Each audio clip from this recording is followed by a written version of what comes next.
Hi everybody, welcome to my channel. Kamala Mngundane Mdletshe. On this channel, Kuluma reality TV shows, my celebrities, kanye nama YouTubers. If it's your first time joining me today and you really like my content, do not forget to press the subscribe button and the notification bell.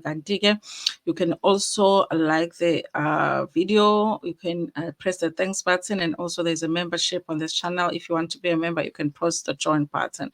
So listen, you guys, I know some of you are saying, listen, we're doing too much when it comes to Zahara. Every video is about Zahara. If you are in that state of mind, this is another video that will be mentioning Zahara. Okay, imagine if Michael Jackson passed away and just all of the media went silent on him. Okay, to this day, people are still talking about the passing of Michael Jackson because he was an idol for the Americans and all, and people around the world. It's the same with Zahara, you guys. We're going to be talking about her and everything that has to do with her for a while. So if you can't take it, go find other videos. Anyway, you guys, Toya De Lazy is writing a book inspired by Zahara. I do wonder, you guys, if this is an idea that came up now that Zahara has passed, or she was already planning to write a book, and then this happened with Zahara. But we're going to find out from this article that is written by Uthio Nyaba for Zimoja. And also later on in the video,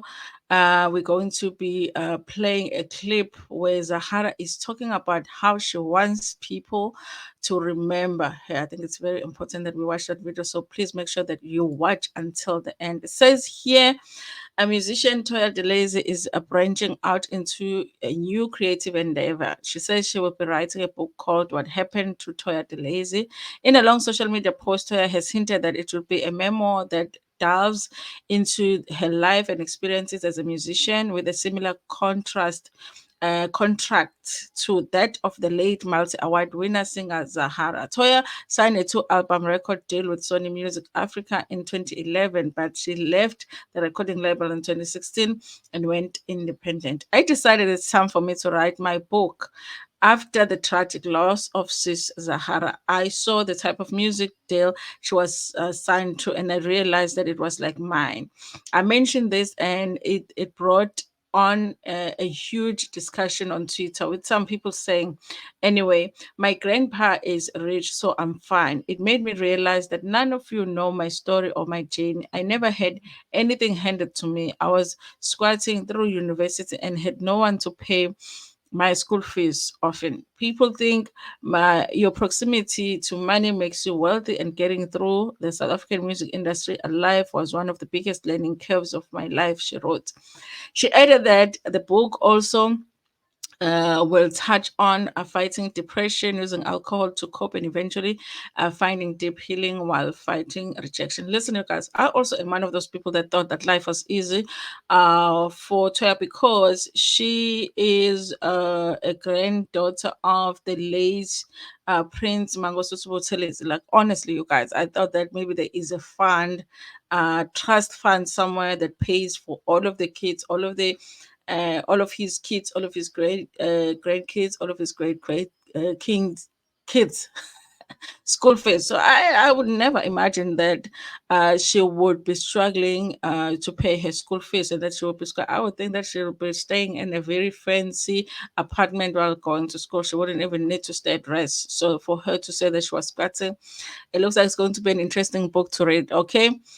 And also, you guys remember there's an article that I think I did it in one of my lives where she was talking about how she used alcohol to cope, and recently she stopped drinking. Okay. She also revealed that her book would touch on how she was mocked when everyone thought that she was done. I regret nothing.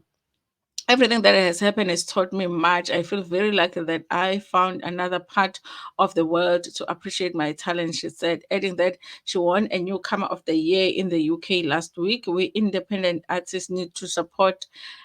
Going independent doesn't mean you have lost your talent. Sometimes we have to get out of deals that are longer that are no longer sustainable for us, but because the industry turns its back on us and they don't want to mess up their bag with major label by supporting you, the fans think that you are less talented because you're no longer on mainstream media.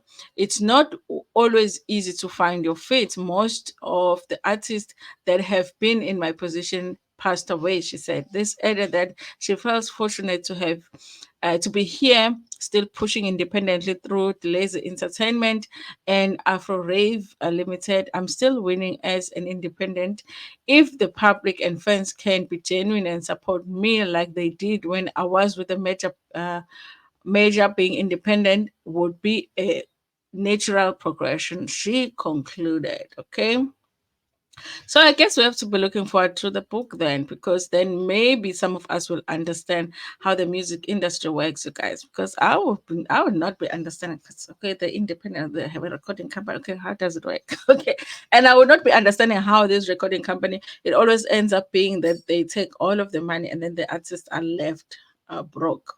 Okay, it always happens. Okay, so you guys, there is this other article that was written on Zahara and how she wants to be remembered. But then I thought that this video right here, where she is talking to Mike G and talking about how she wants to be remembered, was quite sweet, you guys. Quite sweet. So listen, tell me in the comment section what you think about the fact that Toya is going to be writing this book, and also maybe how would you want us to remember you, once you pass? How would you want us to remember you? Anyway, thank you so much for watching this video. Please like it before Pumegi, and share it with your friends, with your family, and even with strangers. Nginithanda kakhulu. Closing, man. Yeah. What do you want to be remembered as when it's all said and done? Oh my God. I want to be remembered as the girl next door that changed lives. That's it. A girl next door. A girl next door, whether you in a shack, just know I'm next door. Whether you're in a suburb, just know I'm next door, because my music is here to inspire you. So a girl next door, whenever you need her, she's there to inspire and give you hope. Yeah.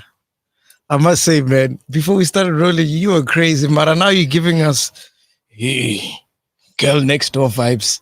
Hi, kaloku